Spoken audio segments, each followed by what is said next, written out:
आज की इस वीडियो में हम लोग सीखने वाले हैं ग्राफ के बारे में, क्योंकि अगर हम लोग ग्राफ बढ़िया से समझ गए तो फिजिक्स, केमिस्ट्री और मैथ पढ़ना बहुत ही आसान हो जाएगा।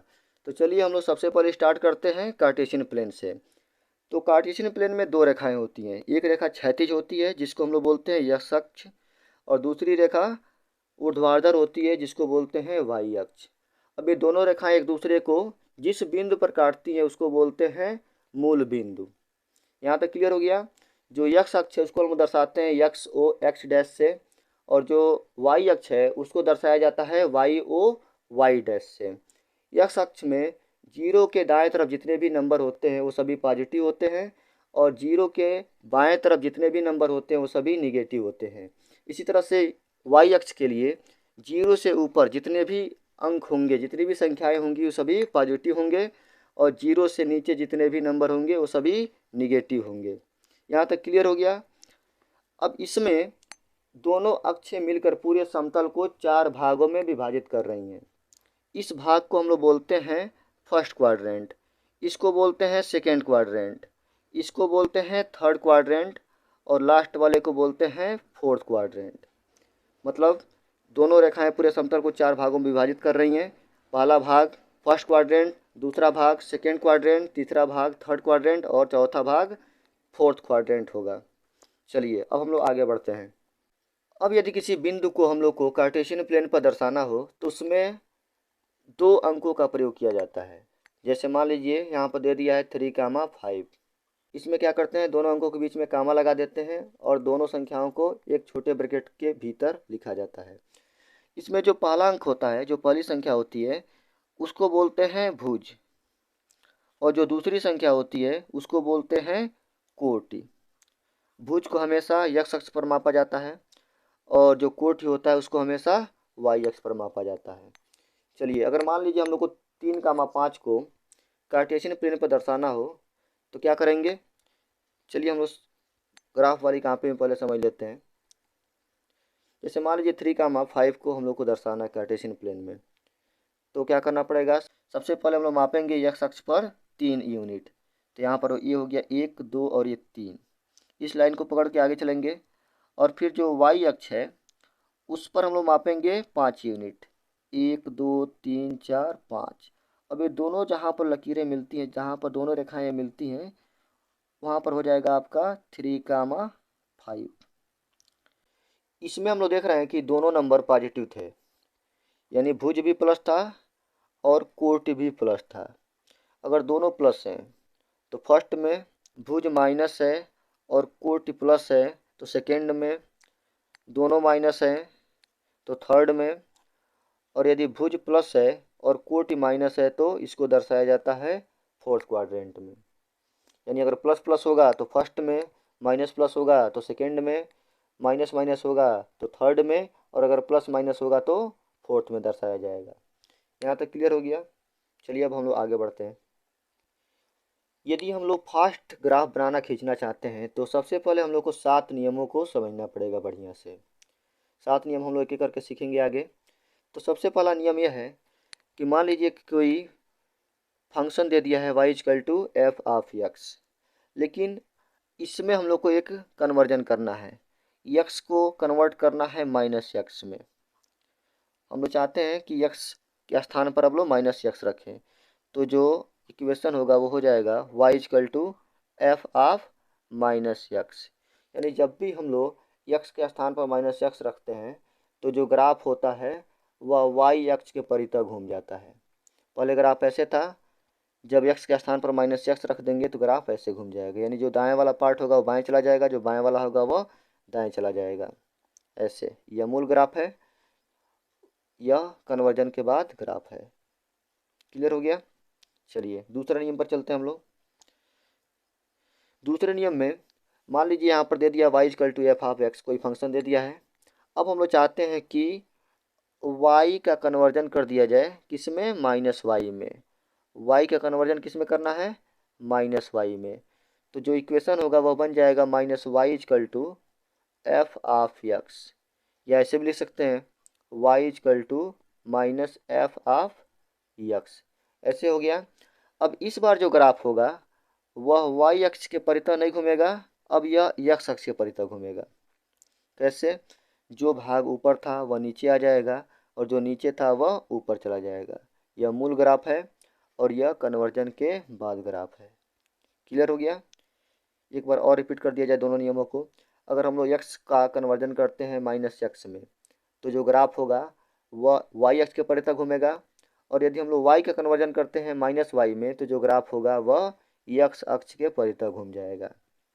यहाँ तक क्लियर हो गया? चलिए आगे हम लोग तीसरा नियम देखते हैं।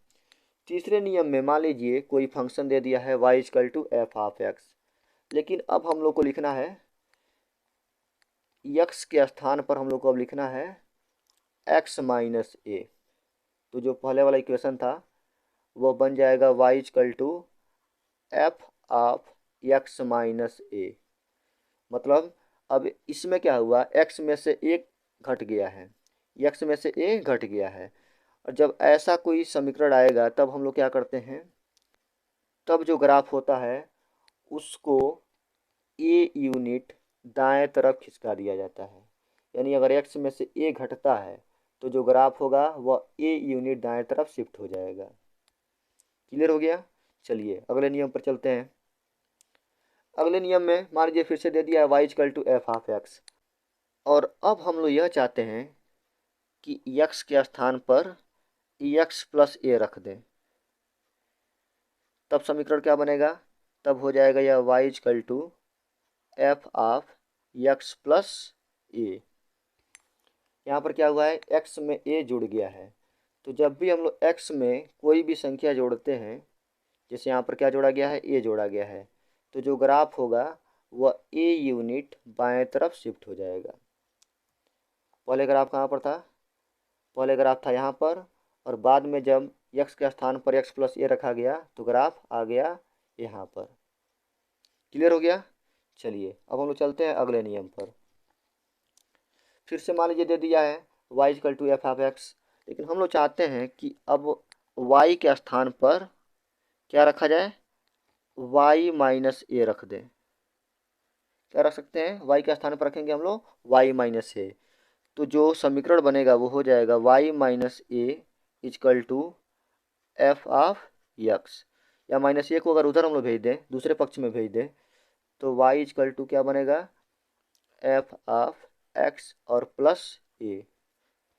हाँ, अब ग्राफ में क्या परिवर्तन होगा, तो इस बार ग्राफ में y - a हुआ है, तो इस बार ग्राफ क्या हो जाएगा, a यूनिट ऊपर शिफ्ट हो जाएगा। पहले ग्राफ यहाँ पर था, जब y के स्थान पर y - a रखे तो ग्राफ a यूनिट ऊपर खिसक गया। क्लियर हो गया? चलिए अब हम लोग आगे बढ़ते हैं। अब छठवां नियम क्या है? छठवां में भी फिर से वही दे दिया है y = f(x), लेकिन इस बार हम लोग क्या करने वाले हैं, इस बार y के स्थान पर रखने वाले हैं y + a। y + a रख दिया जाए तो जो मूल समीकरण होगा वह कन्वर्ट हो जाएगा y + a = f(x). अब a को अगर हम लोग दूसरे पक्ष में भेज दें तो y = हो जाएगा f(x) और -a। अब जो ग्राफ होगा उसका कन्वर्जन कैसे हो जाएगा, ये जो ग्राफ है पहले ऊपर जा रहा था, अब a यूनिट नीचे आ जाएगा। मतलब y के स्थान पर हम लोग y + a रख दिए तो ग्राफ a यूनिट नीचे शिफ्ट हो गया। यहाँ तक क्लियर हो गया? चलिए अब हम लोग चलते हैं लास्ट नियम पर। सातवां नियम क्या कहता है? सातवां नियम में दे दिया गया है y = f(x), लेकिन हम लोग क्या चाहते हैं, अब हम लोग चाहते हैं कि x चेंज हो जाए x - a में और y चेंज हो जाए y - b में। अब जो मूल समीकरण होगा वह बन जाएगा y - b = f(x - a)। अब इस स्थिति में हम लोग क्या करेंगे, तो इसमें हम लोग को दोनों नियमों को मिला देना है। यानी x का स्थान पर अगर क्या रखा गया है, x - a रखा गया है, तो जो ग्राफ होगा वह a यूनिट खिसकेगा दाएं तरफ। फिर y का स्थान पर y - b रखा गया है, इसलिए यह b यूनिट खिसकेगा ऊपर। तो जो ग्राफ होगा यह पहुंच जाएगा यहाँ पर। क्लियर हो गया ना? यानी जो यहाँ पर a, b होगा उस बिंदु पर यह ग्राफ शिफ्ट हो जाएगा। एक बार फिर से रिवीजन कर लिया जाए शॉर्टकट में। तो चलिए सबसे पहले हम लोग चलते हैं पहले नंबर पर। पहले नियम में क्या हुआ था, यक्स को कन्वर्ट किए थे माइनस एक्स में, तो जो ग्राफ था वह वाई एक्स के परितः घूम गया था। दूसरे में क्या हुआ है, वाई को चेंज किया गया है माइनस वाई में, तो जो ग्राफ है वह एक्स एक्स के परितः घूम गया है। फिर तीसरे में क्या हुआ है, तीसरे में यक्स को चेंज किया गया है यक्स माइनस ए में, तो जो ग्राफ है वह ए यूनिट दाएं तरफ खिसक गया है। और फिर चौथे नियम में जब यक्स को चेंज किया गया है यक्स प्लस ए में, तो ग्राफ ए यूनिट बाएं तरफ खिसक गया है। उसी तरह से आगे जब वाई को कन्वर्ट किया गया है वाई माइनस ए में, तो जो ग्राफ है वह ए यूनिट ऊपर खिसक गया है। फिर छठवां में जब वाई को कन्वर्ट किया गया है वाई प्लस ए में, तो ग्राफ ए यूनिट नीचे आ गया है। फिर सातवां में क्या किया गया है कि यक्स को कन्वर्ट किया गया है यक्स माइनस ए में, और वाई को कन्वर्ट किया गया है वाई माइनस बी में, तो जो ग्राफ है वो पहले ए यूनिट दाएं तरफ खिसका है और फिर बी यूनिट ऊपर खिसका है, और ये ग्राफ मूल रूप से यहाँ पर पहुँच गया है। क्लियर हो गया। चलिए अब हम एक एक करके अलग अलग समीकरणों के ग्राफ खींचना सीखेंगे। तो सबसे पहले हम लोग सीखेंगे सरल रेखा का ग्राफ। तो स्टार्ट करते हैं हम लोग सबसे पहले y equal to M X से। तो जब भी y equal to M X हो, जहाँ पर यम कोई अचर संख्या है, 3 4 5 कुछ भी आ सकता है, तो ग्राफ ऐसे होगा जैसे कि चित्र में दिखाया जा रहा है। अब यदि इसमें हम लोग क्या करें, y माइनस सी कर दें, इक्वल टू हो जाएगा यह आपका एम एक्स। तब ग्राफ कैसे होगा, तो हम लोग जो नियम पढ़े थे उसके अनुसार जो ग्राफ है, अगर y में से c घट रहा है तो c यूनिट यह ऊपर चला जाएगा। अब इसी समीकरण को हम लोग लिख सकते हैं y equal to M X plus C. तो जो नया ग्राफ है वह ग्राफ है y equal to M X plus C का। चलिए अब हम लोग चलते हैं दूसरे ग्राफ पर। अगर हम लोग को समीकरण में दे दिया जाए X upon A plus Y upon B equal to 1, तो ग्राफ ऐसा बनेगा। यह ए यूनिट एक्स अक्ष पर काटेगा और बी यूनिट वाई अक्ष पर काटेगा। एक्स अपान ए है इसलिए ए यूनिट एक्स अक्ष पर, वाई अपान बी है इसलिए बी यूनिट वाई अक्ष पर काटेगा। ये क्लियर हो गया। चलिए अब हम लोग चलते हैं तीसरे ग्राफ के लिए। अब मान लीजिए हम लोग को इक्वेशन दे दिया गया है तीसरा, X cos alpha plus Y sine alpha equal to P. तो इसका ग्राफ ऐसे बनेगा। अब यहाँ पर अल्फा क्या है, तो जो हम लोग को सरल रेखा दिया गया है उस पर अगर मूल बिंदु से लंब डाला जाए, तो मूल बिंदु से डाले गए लंब और जो एक्स अक्ष है उसके बीच बनने वाला जो कोण होगा वह अल्फा होगा, और जो ये लंब की लंबाई होगी वह पी होगी। अब हम लोग सीखने वाले हैं अगला graph y equal to greatest integer of x का ग्राफ खींचना। तो सबसे पहले हम लोग समझ लेते हैं कि ग्रेटेस्ट इंटीजर होता क्या है। जैसे मान लीजिए यहाँ पर ग्रेटेस्ट इंटीजर हम लोग को 3.6 ज्ञात करना है, तो इसमें जो महत्तम पूर्णांक मिलेगा सिर्फ वही इस ब्रैकेट से बाहर निकलेगा, यानी इसकी वैल्यू हो जाएगी 3। फिर वैसे ही मान लीजिए दे दिया हो 3.7, तब इसकी वैल्यू कितनी होगी, 3 ही होगी। फिर वैसे ही मान लीजिए दे दिया गया हो 3.8, तब इसकी वैल्यू हमेशा 3 ही रहेगी। यानी दशमलव के पहले वाला ही यह अंक चुनता है जो कि महत्तम पूर्णांक होता है। इसी तरह से मान लीजिए यहाँ पर दे दिया गया हो 4.7, तो इसकी वैल्यू कितनी हो जाएगी, इसकी वैल्यू हो जाएगी 4। क्लियर हो गया। चलिए अब इसका हम लोग ग्राफ बनाना सीखेंगे। तो इसमें हम लोग देख रहे हैं कि अगर हम लोग 0 से स्टार्ट करें, 0 से, तो अगर दे दिया गया है 0.1, तब भी इसकी वैल्यू कितनी होगी, 0 ही होगी। 0.2 दे दिया गया हो तब भी इसकी वैल्यू 0 ही होगी।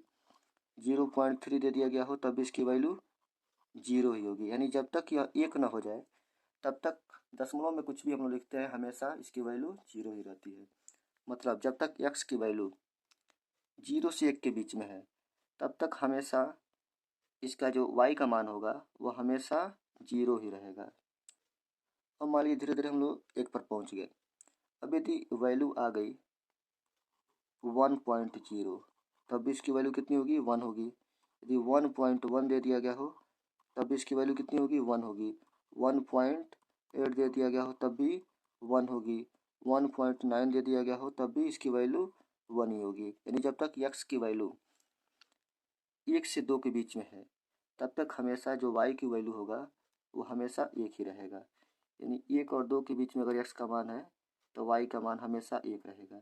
इसी तरह से अगर x का मान 2 और 3 के बीच में है तो y का मान हमेशा 2 ही रहेगा। फिर इसी तरह से अगर यहाँ पर -1 से लेकर 0 तक अगर कोई वैल्यू है तो इसकी वैल्यू हमेशा, y की वैल्यू हमेशा -1 होगी। फिर वैसे ही अगर -2 से लेकर -1 तक है तो y की वैल्यू हमेशा -2 ही होगी। फिर वैसे ही अगर -3 से -2 तक है तो y की वैल्यू हमेशा -3 ही होगी। क्लियर हो गया? तो ग्रेटेस्ट इंटीजर ऑफ x का ग्राफ ऐसे बनता है, यह सीढ़ी नुमा बन जाता है पूरा। चलिए अब हम लोग आगे चलते हैं अगले ग्राफ के लिए। अब यहाँ पर दे दिया गया y equal to curl x, यह फ्रैक्शनल x है। इसका मतलब होता है, मान लीजिए यहाँ पर कर्ल 3.7 लिखा गया है, तो यह पूर्णांक वाले को छोड़ देता है और जो फ्रैक्शनल भाग होता है बस वही बचता है इसमें, यानी यहाँ पर बचेगा 0.7, यानी दशमलव के बाद जो अंक रहेगा वही बचेगा। बाकी के लिए दशमलव के आगे के लिए हम लोग बस 0 लगाते हैं।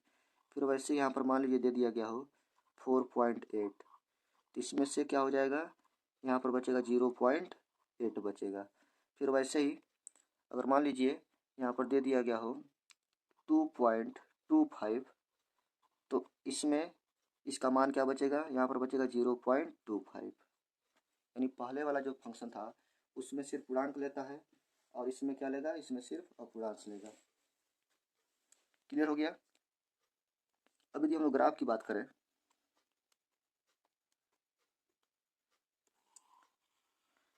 तो ग्राफ कैसे खींच सकते हैं। चलिए तो एकदम शुरू से स्टार्ट किया जाए। अगर मान लीजिए हम लोग 0 से स्टार्ट करते हैं और यहाँ पर दे दिया गया हो 0.1, तो क्या आएगा, 0.1 ही होगा। 0.2 हो तो क्या होगा, 0.2 होगा। यानी 0 से 1 के बीच में जब x की वैल्यू बढ़ रही है तो y की वैल्यू भी उसी के बराबर मिल रहा है। मतलब अगर हम लोग ग्राफ खींचें तो जब 0 से 1 के बीच में है तो ऐसे ग्राफ ऊपर की तरफ बढ़ता जाएगा। मतलब इसमें जो x का मान है वही y का भी मान है। लेकिन जब हम लोग इसके आगे बढ़ते हैं, कहाँ पहुँच जाते हैं, मान लीजिए हम लोग पहुँच गए 1 पर।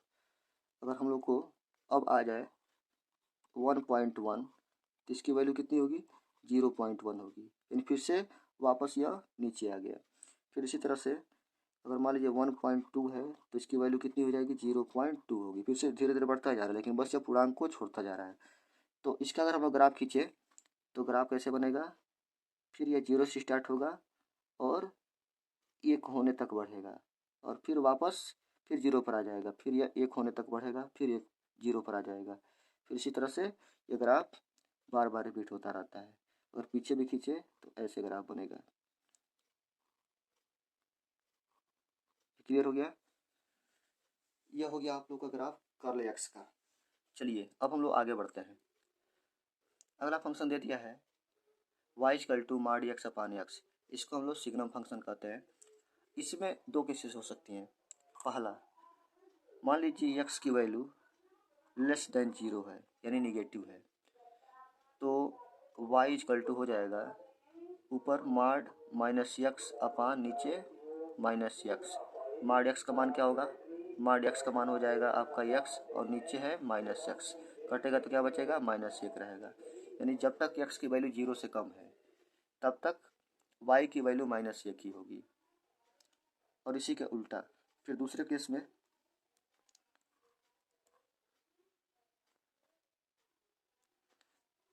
में क्या है, मान लीजिए x की वैल्यू 0 से अधिक है, तब क्या होगा, तब हम लोग y इक्वल टू लिखेंगे माड x अपान x।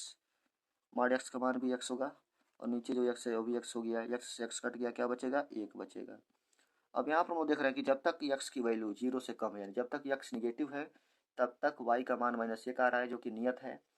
और जब x का मान 0 से अधिक है, यानी जब 0 पॉजिटिव है, तब y की वैल्यू हमेशा 1 आ रही है और यह भी नियत है।